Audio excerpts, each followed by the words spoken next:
The LONGBOX CRUSADE presents G.I Joe Chronicles, The Devil's Due Years. Forget the Baroness! I, Cobra Commander, have returned! Oh no! Now to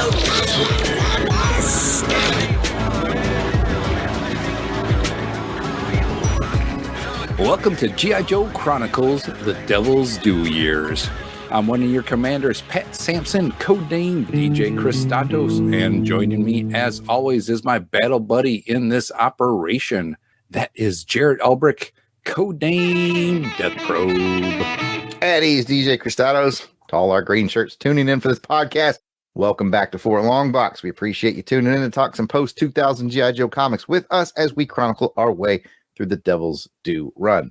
On this episode of G.I Joe Chronicles, DJ Kristatos and I are going to rotate in another special ops guest for the show. For this episode, our special ops guest is our Romeo team. It is Rick Heinichen from Jeff and Rick Present.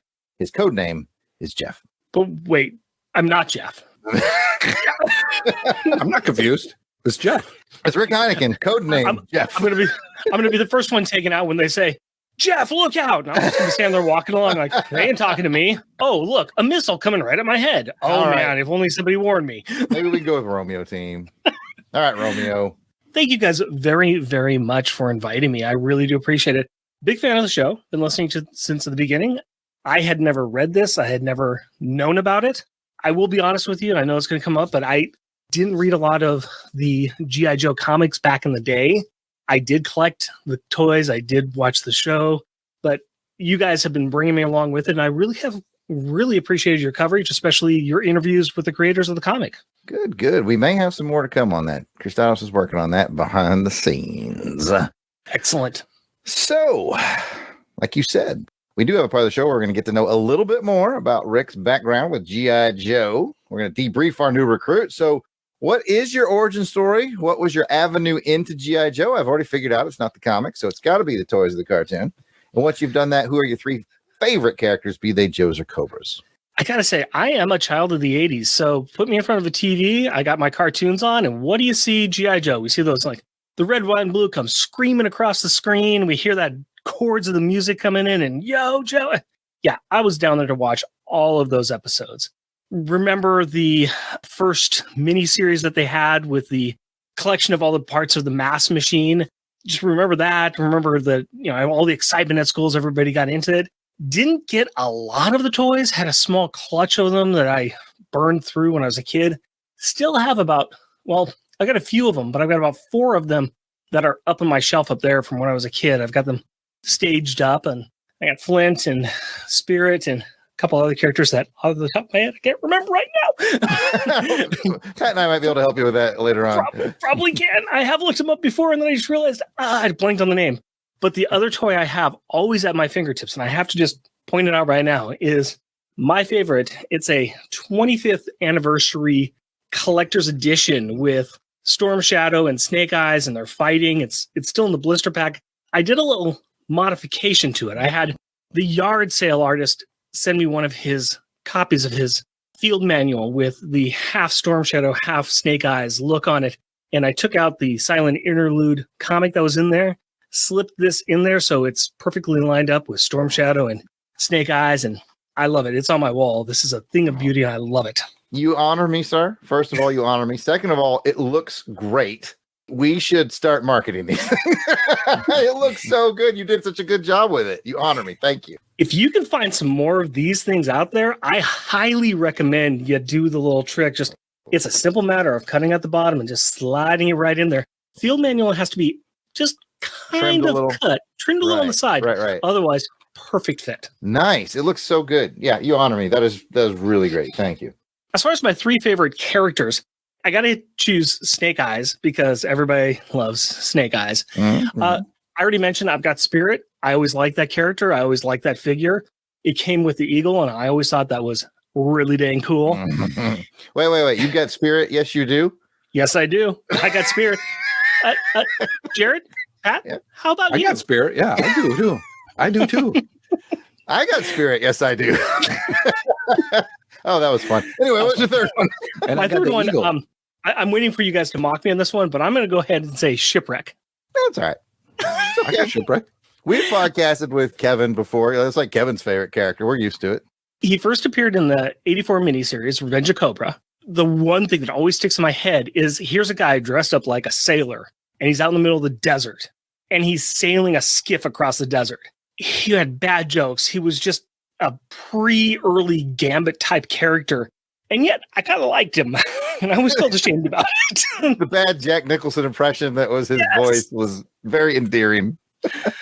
There's nothing wrong with that, man. Everyone's favorite. You got a shipwreck running around there, Pat? I thought you might have had one. Oh yeah, he's on my shelf back there. On your shelf up back there with Dr. Mindbender. Mindbender. I thought you did. Arm in arm sitting on the shelf. Yeah, I still have my shipwreck from back in the day too. So there's nothing wrong with that. Nothing wrong with it at all. Well, cool. Now we got a little background on our Romeo team lead.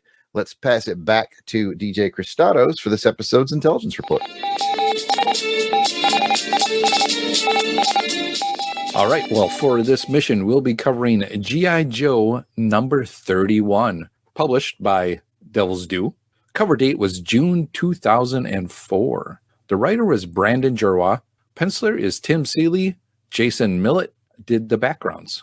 Inker is Corey Hampshire. Colorist is Brett R. Smith, and letterer is Dreamer Designs. Cover art goes to Mike Norton, Corey Hampshire, and Val Staples. And speaking about the cover, Death Probe, please take us through the cover description. You got it. Take cover! This cover features Flint and Duke, and they are mixing it up fisticuff style on a red background. An insert on the bottom left shows us a mysterious new character, Wraith, who is featured in a 4-page backup story that is related to the main story. And that's about it. It's Duke v. Flint with a little Wraith in the corner. All right, Jared, thanks for that. Let's go ahead and see what you guys think of the cover. And we will start with our guest, Jeff. Yeah, we've all been there, right? You're angry at somebody, you got to throw some punches around, you got to get it off your chest. It's pretty evocative. It's pretty striking. No pun intended. The big thing that always that catches my eyes with this is the use of red in the background to help really highlight the anger. I mean, this isn't friendly. This isn't just a normal combat. There is anger here, and you got that in the face, and you got in their poses and the tensed muscles.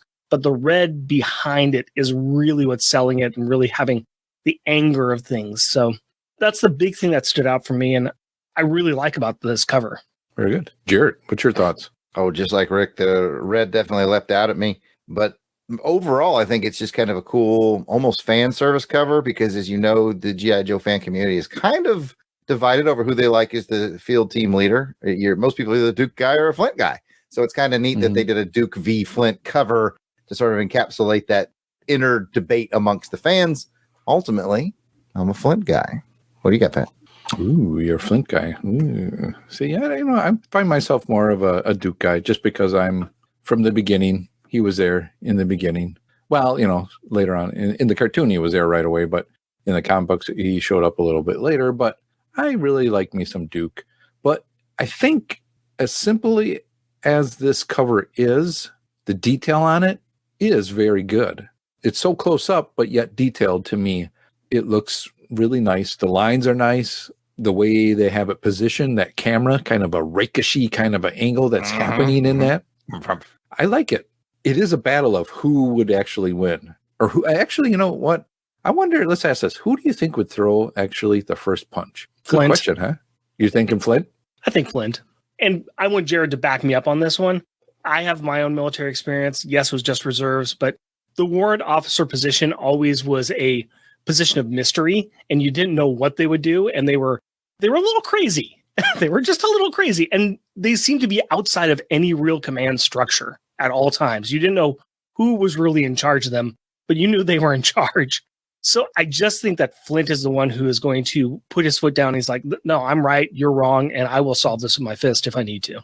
Jared, your thoughts? That is a compelling and good argument from Rick. My dad was a warrant officer, which is why I lean towards Flint as my favorite. But Rick is right. Like, warrant officers are like the rogue officers that are just weird and out there. I don't know. It's a tough call, but who would throw the first punch? I don't know, flip a coin. I think it's based on the situation. I'm gonna punk out. I really don't know. Like, just knowing their personalities from the comics and stuff, they're both fairly level-headed tacticians. Now, in this particular scenario, I would imagine Flint probably would, because he was salty with what Duke was up to. So in this situation, I will say Flint. Okay. What about you, Pat? In this situation, knowing what we've read in the past, Duke will kind of egg him on with his, that spy enough stuff that he was doing before. So he's got that kind of mystery about him now a little bit more. So I think he would kind of egg him on to get Flint to break his cool and hit him, and then that we can just go, see, I didn't do anything. That's plausible. Mm-hmm. That's what I think. Let us know what you think. Get in the tweets or whatever and comment, and let us know who would win in this battle between Flint and Duke. Weigh in on it. Speaking about weighing in, let's go ahead and find out what we would actually rate this cover on a scale of 1 to 10 flag points. 1 meaning you didn't like it at all, and 10 meaning it's perfect. You should make this a recruiting poster for, the fighting that you do in the military. Whether it's, just competitive boxing in between the different services would be kind of fun to see too. But let's find out what we rate this, and we will start with Rick. I'm going to go ahead and give it 8. I forgot something too. We forgot to mention one thing about this, and since Delvin's not here, please, whap, whap, whap, whap, whap, whap. They're throwing fists, man. So I would say 8. This is a really good picture, and I like what's saying, but there's something that's really keeping me from going higher, and I'm not sure what it is. I like the action. I like the coloring. There's some little thing about the physics of the scene that doesn't quite work. There's something about how the shirt is being grabbed. That's not how fabric works. That's how Mr. Fantastic works. Hey, you're not wrong. I noticed that too. And then there's also, again, with the shirt, Duke would never allow himself to really be grabbed like that. It seems like that's just a bit too far. If Flint's fist was there, I would almost see that without touching the shirt. I would see this be a little more true, and I think that would probably get that extra point. But I'm going to give it 8. All right, Jarrett, what are you going to give it? I think Rick makes another great point, because that did catch my eye as well. I think, like Rick said, have the second fist up, or maybe even if he's shoving with that hand and cocking back that fist on the other one would be better. So the shirt did grab me. Ultimately, Pat, I'm going to give it an 8. But I do want to give a shout out, and I probably should have done this before we were talking about, but a shout out to Val Staples, I think was the colorist. If you look, there's a lot of detail that's brought out by the color. There's a lot of shading that's done by the color. Duke's hair is very much done by the color. Mm-hmm. Val did a really good job on it. It's an 8. I like it. It's memorable. What do you got, Pat? I'm going to agree with you guys as well, too. I could make this a 10 if what Flint is actually holding up, if he's giving Duke a wedgie. If that was a wedgie, that makes sense. Oh, super. And Duke is like, that'd be a Melvin. That'd be a Melvin though from the front. You're grabbing the front. Either way, I think the look on Duke's face would be a little bit different. It'd be more of an He ain't gritting the teeth at that point in time. The teeth are far apart. You don't want to get them locked like that. But you're right, Rick. I didn't think this shirt would be that loose and all that. So that's where I'm thinking maybe he might be pulling on a wedgie here, but they didn't want to show it all the way. So if it was actually pulling a wedgie, thing like that, I'd give it a 10 all the way. It'd be fun. But I have to agree with you guys. It is an 8 for me. All right. Well, with the rating out of the way, let's go ahead and go back to Death Probe for the story synopsis in our mission brief. On G.I Joe Chronicles, we'd like to mix things up a bit. I'm going to have DJ Kristatos pull the randomizer to determine the synopsis point of view, which has been Cobra for several issues now. Well, I tell it from Joe's point of view or Cobra's. Kristatos, pull the lever. The lever has chosen, once again, Cobra. Man, oh man. I think, you know what? I think this is rigged. I think Cobra Commander has this figured out, and he's rigging it. Maybe? Dr. Mindbender has been missing for a while. And I'm just saying he could have made it over to Fort Longbox. I'm just saying. Possible. Well, here we go. Cobra style. Cobra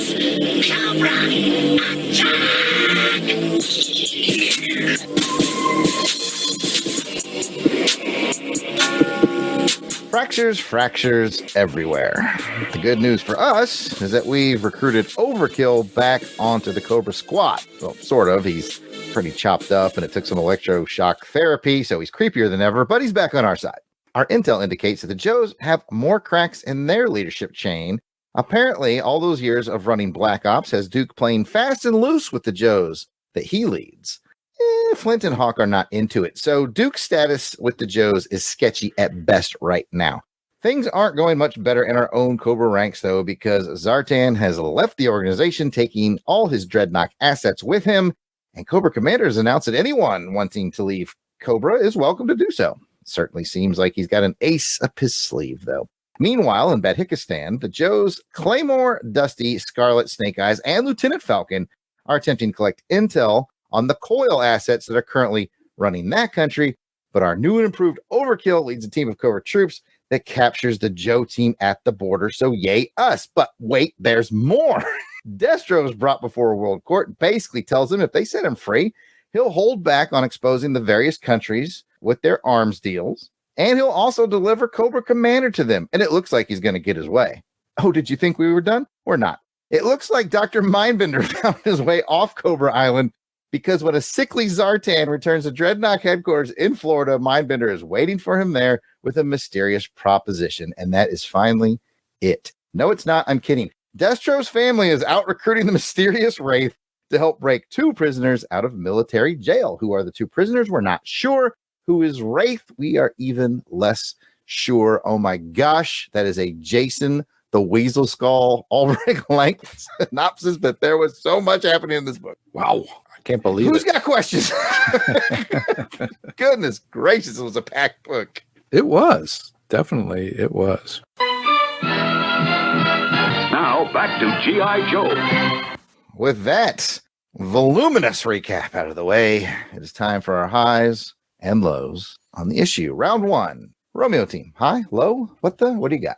First little thing I just have to say is I thought I was done with the issue. I thought the Wraith thing was just, another story that we're starting a new series of something.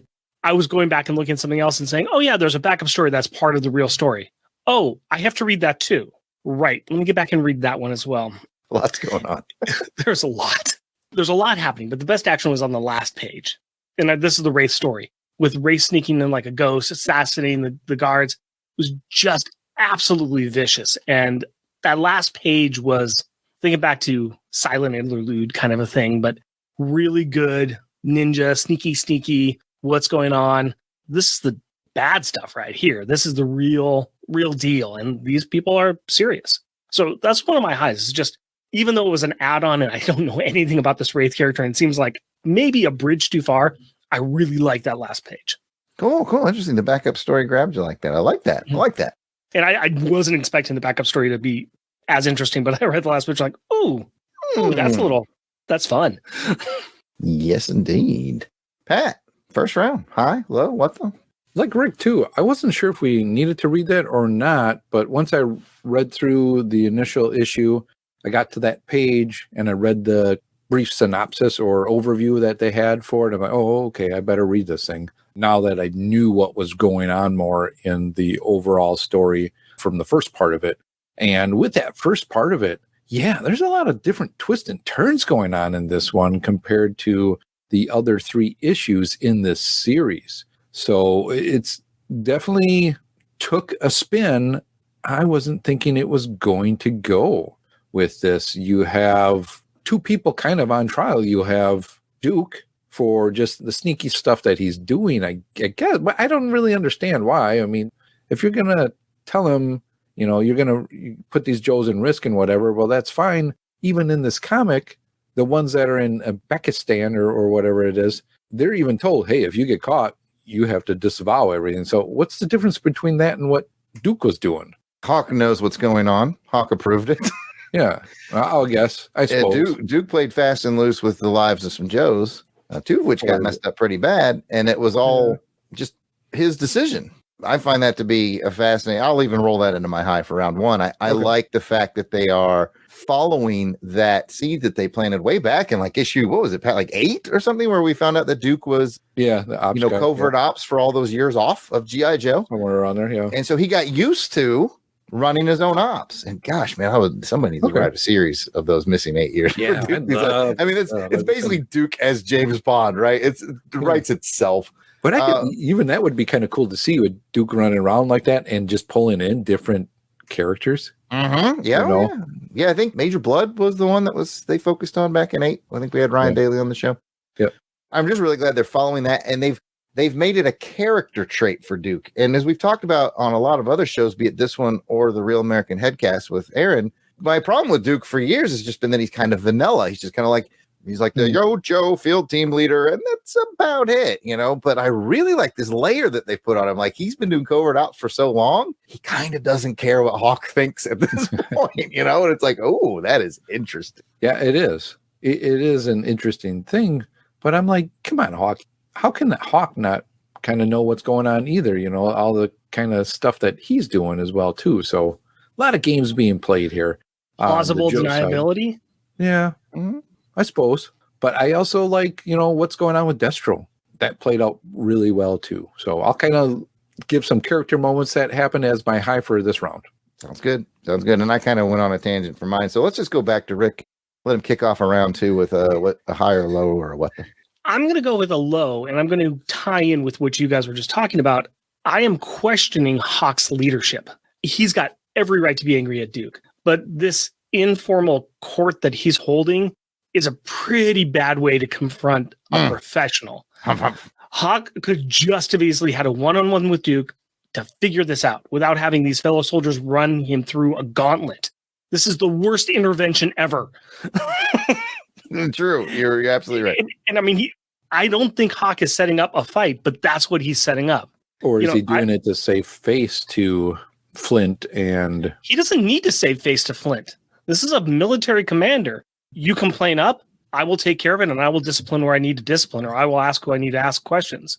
But that's how it should work. He's holding a court-martial here informally, and he's letting these people just gang up on Duke. And I am actually surprised that Duke wasn't the one to throw the first punch, because he almost had every right to. Anyways, I'm off my soapbox now. And I'm also looking over at Jared because he is the professional. He does leadership courses, and I'm waiting for him to say, yeah. Yes, absolutely. You are correct. I wanted you to be able to finish your thought, but yeah, it's the old adage: praise in public, punish in private. Yeah, he's breaking that rule. You're right. He's bringing in more guys to just throw more turds at Duke when he should have really just handled it. At most, maybe have Flint there if you're actually gonna take Duke out of the picture. Even then, I'd bring him in later and say, "Hey, Duke's been removed. You're in charge now," and then you can show them how to fight. In the cafeteria. Yeah. But no, yeah, that should have been something private, one-on-one. And again, he also aired his recent problems with Snake Eyes and Scarlet at that same meeting. It's like, yeah, Hawk needs to tighten up professionalism just a little bit. Pat, what do you think? Well, I'm going to go on the other route now. That we talked about some of the Joe side. Let's talk about what's happening on the Cobra side this time. There's a lot going on there as well, too. You have this Overkill guy coming in. Interesting story. I liked how they just kind of put you in the beginning of that in this issue on what's happening to him. And it kind of made me feel sad for the guy, especially when the guy goes, what hand did he hit you with? Oh, it was his left one or right one or whatever. All right, well, then chop that one off now, too. I'm like, what? Ooh. Oh, no. Ooh. If they were doing that over on the Joe side, man, it's a whole different issue. Yeah. Which arm did Flint swing at Duke? Okay, that arm's gone. It's very RoboCop. Yes. Yeah. Lose the arm. I want to hit on that just a second, Pat, because that was kind of a low for me. Is we had that scene, and I didn't know who that was.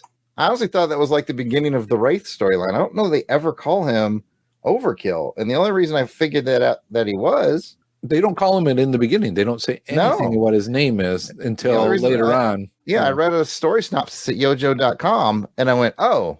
And the synopsis was like, Overkill has been butchered and blah, blah, blah. And I was like, oh, okay. That was Overkill.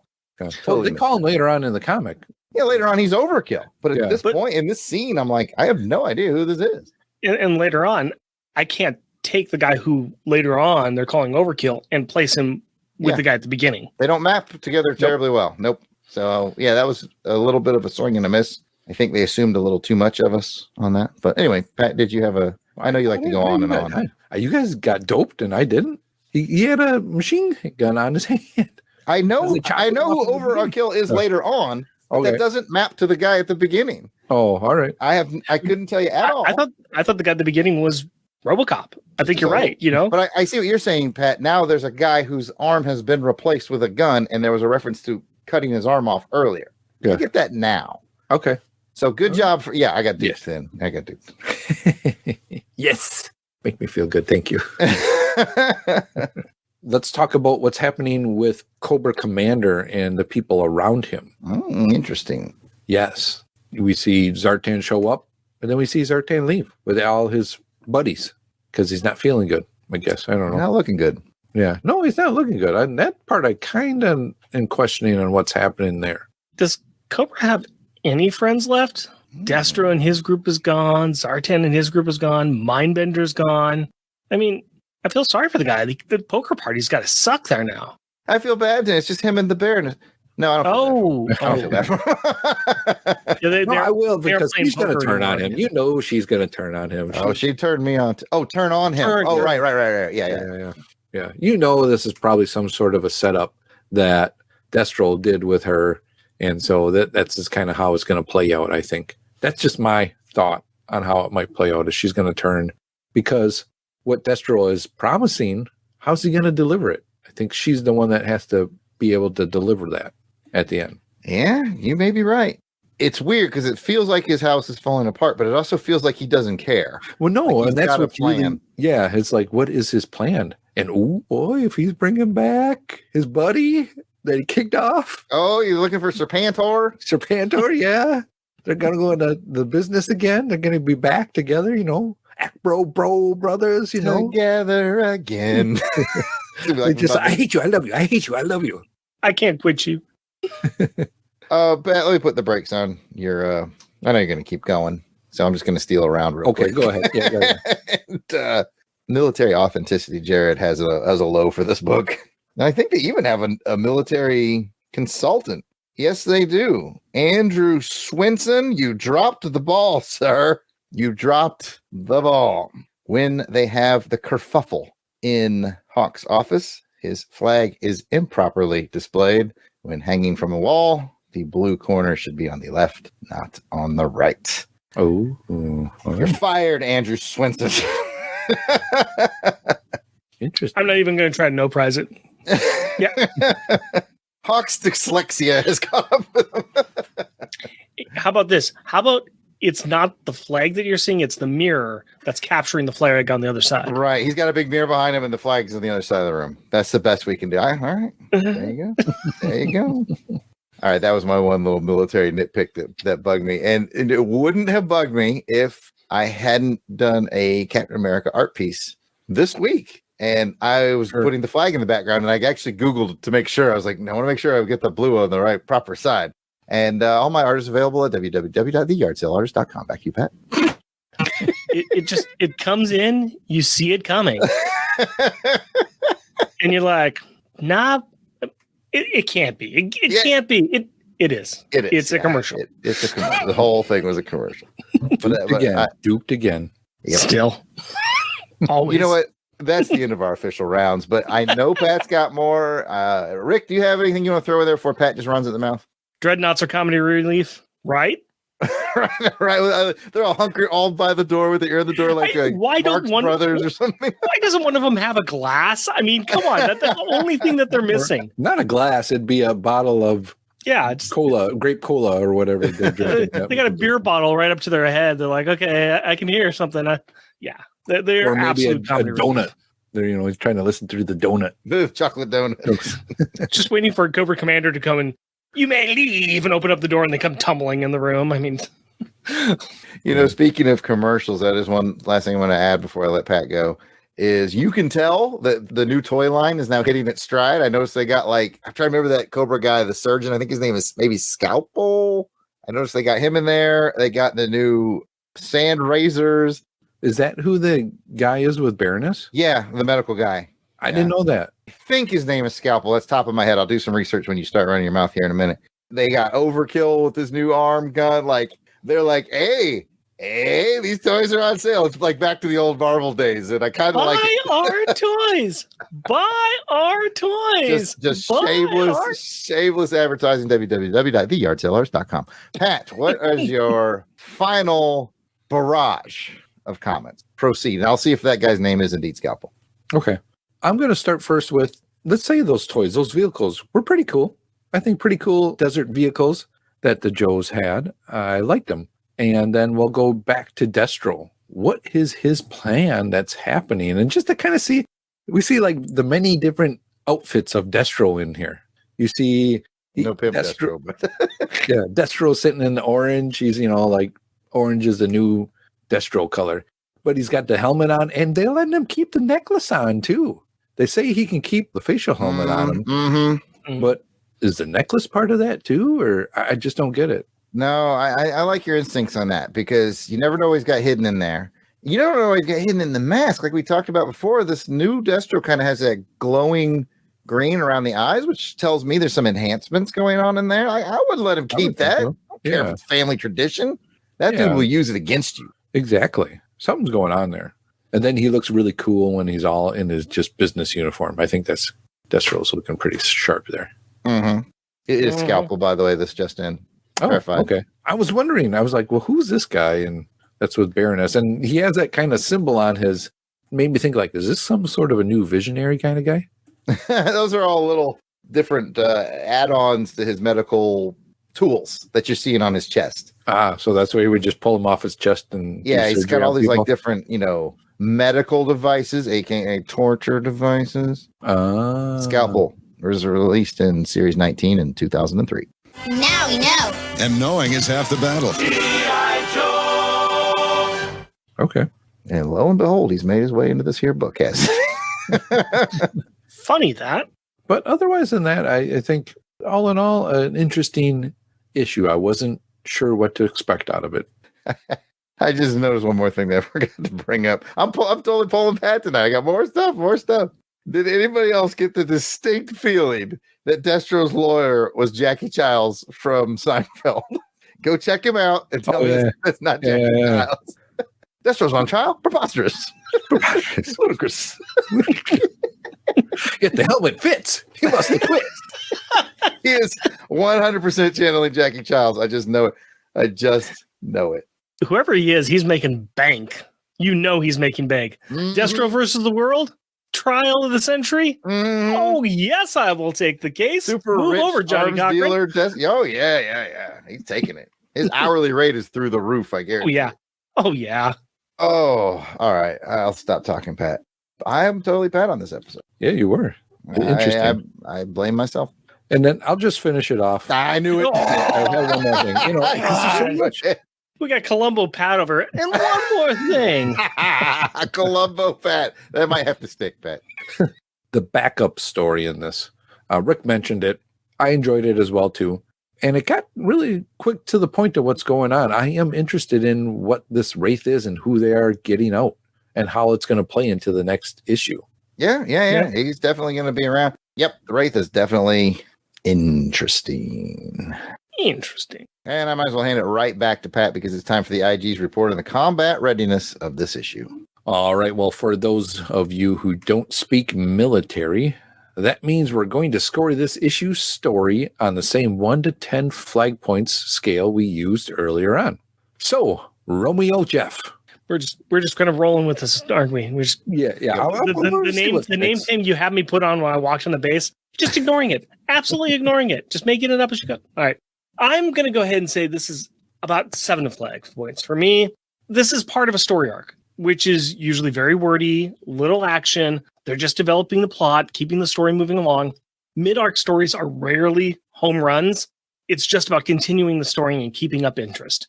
This shows the consequences of what's happened, the promise of the upcoming story. Our hero and leader Duke is in the doghouse. The Joes in the Veil are getting owned. The bad guys all seem to have opportunities for success. At the same time, there's nothing really big or fantastic. It's just solid. Well, it's not a solid story. It's solid many stories. So it's not knock out of the park, but it's definitely above average. So I'm gonna land on a 7. Jared, do you feel the same way or more or less? I feel pretty much the same way. I'm going to dial it up to an 8 just because I'm really invested in this story. There's just so much going on. There's enough. Nobody giggle at this. There's enough balls being juggled in the air. We're back to the briefs. There's enough compelling. Every little part of the arc is compelling. You know, what's going to happen with Duke? What's going to happen with Destro? What's going to happen with Wraith? What's going on with Cover Commander? What's going to happen with Zartan? Zartan's been sick for like, I don't know, a year now. We got to figure out what's going on with that. So a lot to cover. Rick's right. It's the middle of an arc. It's a story churner, but it has enough excitement and interest for me. I'm invested in it enough to go to 8. What about you, Pat? I think like you, because we have read the other 3 in this series, I think I felt more like Rick last issue, because that was the middle of this arc that we were in. So now I feel I'm with you, Jared. I'm invested. I didn't see where this was going to turn and what was going to happen. So I'm at an 8, invested and interested in where this is going to go and how this is going to end, especially with what Destro is promising to provide for his own, for the in turnaround to let him go and just carry on and go on his way and walk out of there. All right. Well, with our ratings out of the way, let's go ahead and get into this episode's award time, where we will dispense out rewards such as a Silver Star Medal or a Silver Sneaky Snake for snaky snakatudinous, or Silver Star for gallantry in action.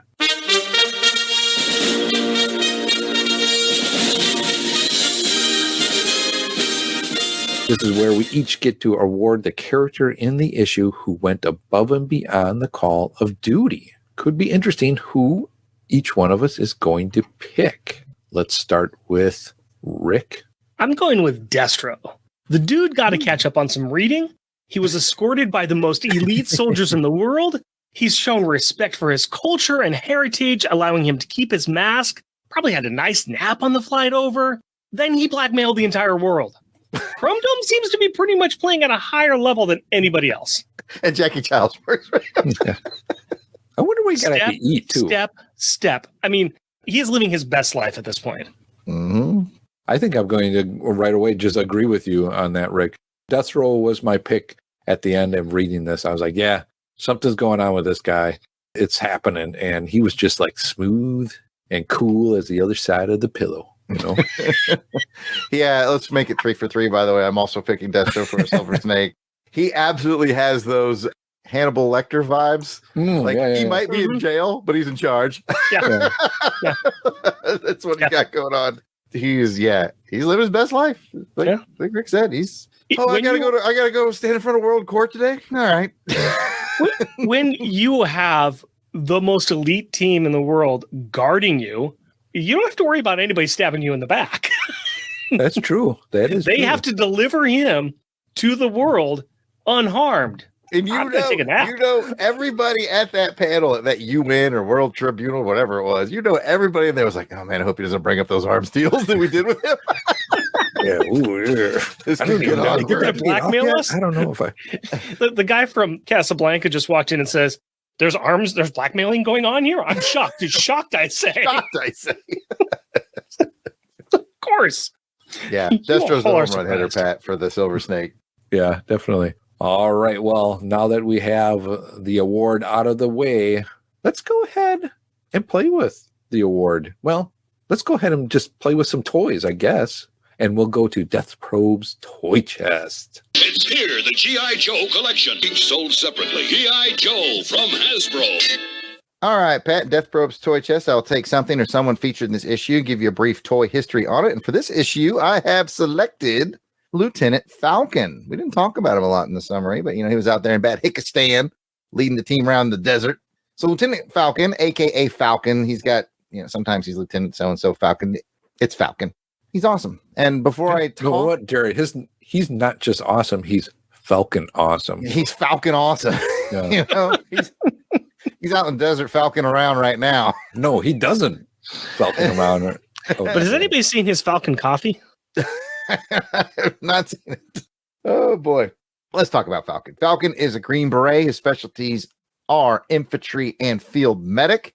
A description of his figure is kind of generic, although it's still kind of cool at the same time. Basic camo outfit with his green beret. He's got a little extra tack gear on. His accessories were a green backpack that came with a green antenna, a black shotgun, a black knife. He was first released in U.S. toy stores as part of Series 6 in 1987. He was discontinued in 1989. As of now, there are currently 9 versions of Falcon. His original 87 design was a completely unique sculpt. That's probably why he was appealing. And if anybody in the G.I. Joe community knows anything about Lieutenant Falcon, the first thought they generally have is that's Duke's half-brother, which was in the movie G.I. Joe the movie. But guess what? That's the only continuity where that actually exists. It doesn't exist in the comic book continuity. It doesn't exist in the action figure continuity. It's not mentioned on any of the cards. Only in the movie was it his half-brother. I get why they did it. I think it made a more compelling character because if you remember in the movie, he was the new guy, as a lieutenant tends to be, and he had to learn his way. And I think it gives him a good character arc, other than just saying, I'm a Green Beret who showed up. So wasn't it Don Johnson who did the voice of Lieutenant correct, Falcon? sir. Yeah. Well done. So let's talk about Falcon real quick. Did you have the toy? Rick, a.k.a. Jeff, a.k.a. Romeo Jeff, a.k.a. Romeo Team, Jeff Romeo, all the combinations therein. Did you have Falcon? What was the question again? I don't remember. No, I did not. I'm just looking up and I'm looking at my Flint and I'm like, I can see why they're seen to be brothers. The molds look pretty close. Duke is his brother. Oh, if I Duke. said Flint, I misspoke. His Duke is his half brother. Because looking at Flint, I'm looking at Flint. They look yes, very close. Very close. It's that beret. It's the beret. It's a lot about the suit. That's when you said it's a new mold. I'm like, really? Because it kind of looks like a Flint repaint. Can't you just do a Flint? I mean, it's a white guy wearing a beret. What? Hey, he's in good shape. And he doesn't have a mustache. I mean, but no Falcon for you. Huh? No Falcon. No. Oh man, that's a Falcon sad story. Pat, did you have the Falcon? I didn't Falcon have it. Oh, that is awful. That is awful. Well, guess what, guys? I had Falcon. Oh, aren't you Falcon lucky? Hey, look, it's the guy from Casablanca again. I'm shocked. I always liked Falcon because officers were few and far between in Joe Toys. The vast majority of them are enlisted. There's nothing wrong with that, clearly. I got much love for enlisted folks. Served with many a wonderful person. But they're rare. They're kind of rare to get an officer, so it's kind of neat that they introduced one. And again, I thought it was clever with the story arc. You know, that is kind of the story arc of every lieutenant. You show up, you don't know what's going on, you got to figure it out, you got to earn respect, all that stuff. So I liked that. So I always like to figure. Let me tell you one stupid thing I did, and I might just one. The show's got to air for several more episodes, right? So I took the shotgun that came with him, and I took scissors and I clipped it down so it was like a sawed-off shotgun to make it look more badass. Because you got to remember, this was the 80s, and I wish I had done that. I think I might still have the the chopped up shotgun out there with my Falcon. I regret messing with the toy. You need to get some kind of another like-size figure with a trench coat. Trench coat on there, shotgun. Now you got a scene out of Terminator. Hey, that's something for me to shoot for, but dump. Rim shot. You know what? If you shoot, you're going to shoot your Falcon eye out. You know what, Pat? Back to you. All right, Jared. Well, I'm glad you asked. Next up is our feedback segment called Combat Comms. Call it G.I. Joe. Go get Breaker. He can do it. As always, we'll start off Combat Comms with a roster of our battle-hardened Crusader Club veterans. These are the fine folks that have joined our Crusaders Club. They enjoy early access to special LONGBOX video episodes, free raffle giveaways, voting on show programming, and so much more. How much more? Much more? All much more, yes. Exactly. All the Falcon more. All of it. You're right, Rick. You're going to get all but trying to get back. All the Falcon access? Yeah, you're going to get all the Falcon access right there. All you want. It's right there. So these are the folks reaping those benefits and giving some much appreciated support to the show.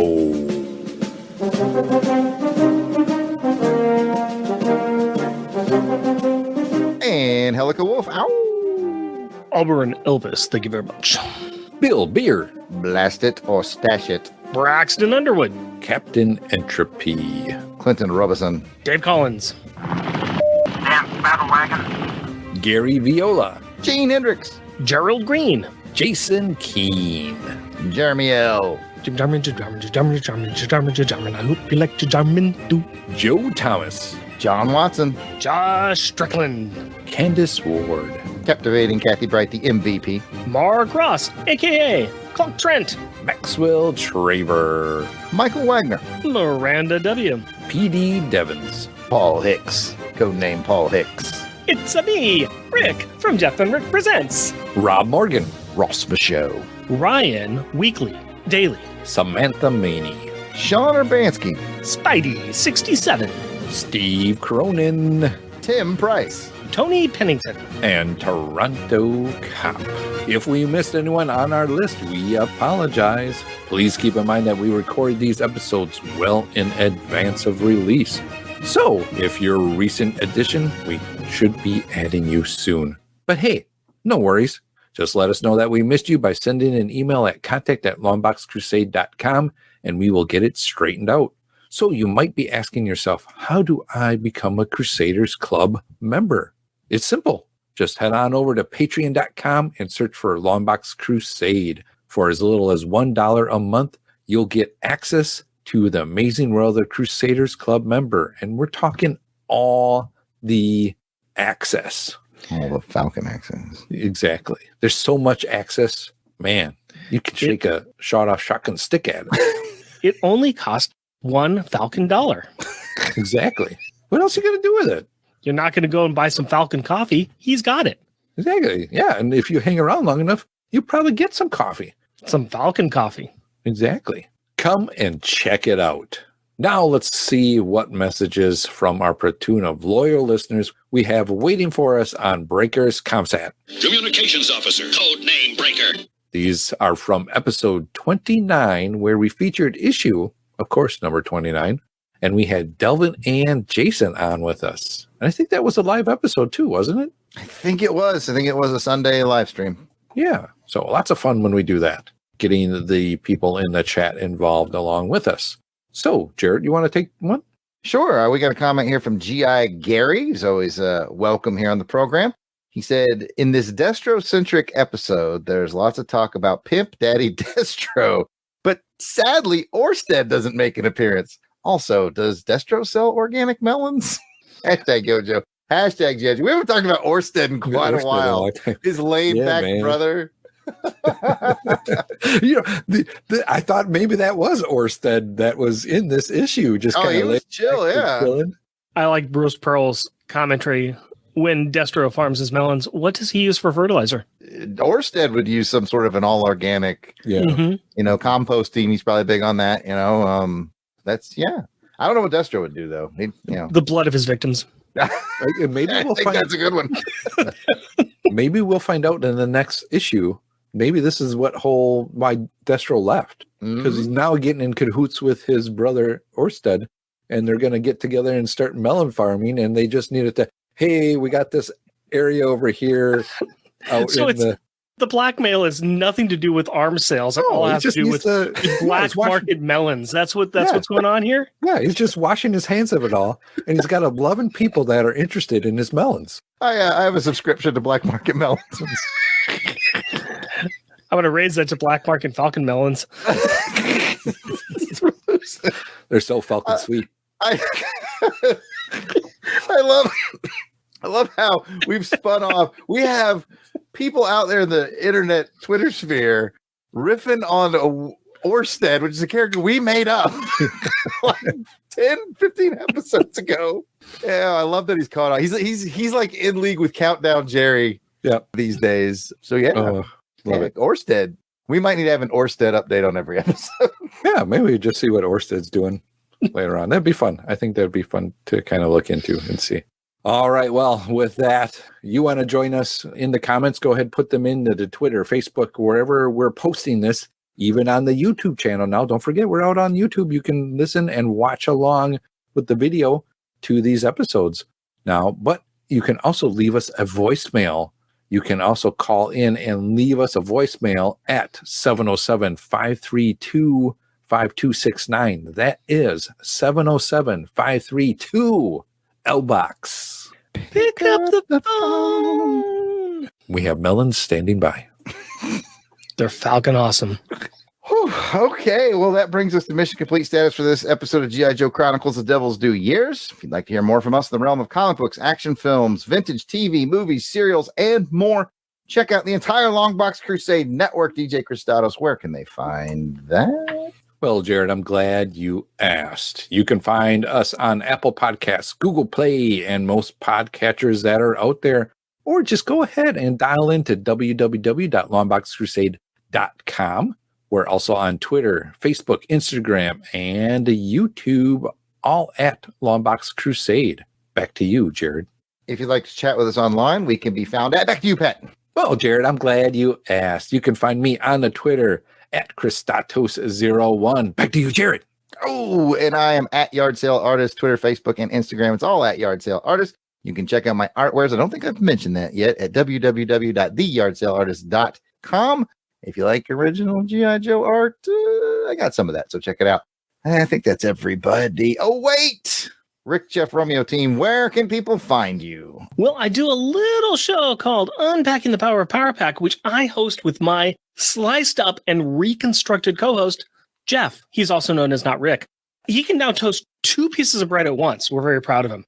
I also have another show here on the Longbox Crusade Network called Monthly Monday Movie Muckabout, which I grab somebody, we talk about a movie they've never seen, and it's a lot of fun. Back to you, Orsted. Hey, man, Hey. it's just relax.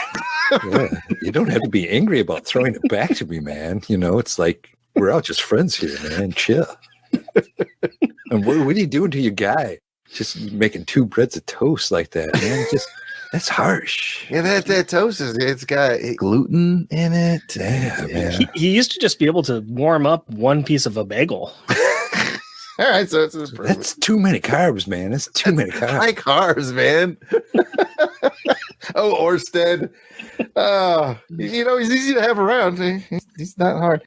Anyway, thanks for joining us for this episode of G.I. Joe Chronicles: The Devil's Due Years. We'll see you on the battlefield next episode, where we will cover issue 32, Players and Pawns, part 5 of 5. So I guess we'll get some stuff wrapped up.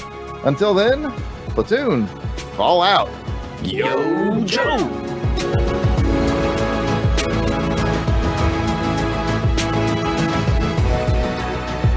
The music themes for this show are done by musical genius Joe November. Please check out his SoundCloud at Josephline99. That's Josephlin 99. You will not regret it.